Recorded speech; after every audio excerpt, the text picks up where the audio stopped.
ಕನ್ನಡಕ್ಕಿಂತ ಮಿಗಿಲಾದ ಸರ್ವಶ್ರೇಷ್ಠ ಭಾಷೆ ಇಲ್ಲ. ಯಾಕೆ ಅಂತ ಕೇಳಿ, ಜಗತ್ತಿನ 3 ಸರ್ವಶ್ರೇಷ್ಠ ಭಾಷೆಗಳಲ್ಲಿ ಕನ್ನಡ ಒಂದು. ಒಂದೇ ಒಂದು ಶಬ್ದಕ್ಕೆ 20 ರಿಂದ 25 ಪಾರಿಭಾಷಿಕ ಶಬ್ದಗಳು ಯಾವುದಾದ್ರೂ ಸಿಕ್ಕುವಂತ ಒಂದು ದೊಡ್ಡ ಸಾಗರದಷ್ಟು ವಿಶಾಲವಾದ ಭಾಷೆ ಇದ್ರೆ ಅದು ಕನ್ನಡ ಅನ್ನೋದನ್ನ ನೀವು ಯಾವತ್ತೂ ಮರಿಬೇಡಿ.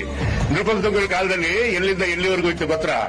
ಕಾವೇರಿಯಿಂದ ಗೋದಾವರಿವರೆಗಿದ್ದ ನಾಡಿದು ಕನ್ನಡವೇ. ಕಾವೇರಿಯಿಂದ ಗೋದಾವರಿ ಎಲ್ಲಿ? ನಾಸಿಕ್, ಮಹಾರಾಷ್ಟ್ರ. ಗೌತಮಿ ತಟಾಕ, ಗೋವಿನ ಕಿವಿ ತರ ಗೋದಾವರಿ ನದಿ ಹುಡ್ತಾಳಲ್ರಿ, ಅಲ್ಲಿವರೆಗೂ ಇತ್ತು ಕನ್ನಡ ನಾಡು. ಈ ಭಾಷೆಗೆ ವ್ಯಾಕರಣ ಇದೆ, ಛಂದಸ್ಸಿದೆ, ಅಲ್ಪ ಪ್ರಾಣ ಮಹಾಪ್ರಾಣ ಇದೆ. ಅದಕ್ಕೆ ವಿನೋಬಾ ಭಾವೆಯವರು ಒಂದು ಮಾತಿರ್ತಾರೆ, ಲಿಪಿಗಳ ರಾಣಿ ಯಾವ್ದಾದ್ರೂ ಇದ್ರೆ ಅದು ಕನ್ನಡ ಅನ್ನೋ ಮಾತನ್ನ ಹೇಳ್ತಾರೆ. ಹಂಗಾಗಿ 8 ಜ್ಞಾನಪೀಠ ಪ್ರಶಸ್ತಿ ಬಂದಿದೆ ಅಂತಂದ್ರೆ ಸಾಹಿತ್ಯಕ್ಕೆ ಇನ್ನೆಷ್ಟು ಗಡಿಸುತನ ಇದೆ, ಈ ಕನ್ನಡಕ್ಕೆ ಎಷ್ಟು ಶಕ್ತಿ ಇದೆ ಅನ್ನೋದನ್ನ ನೀವು ತಿಳ್ಕೋಬೇಕು.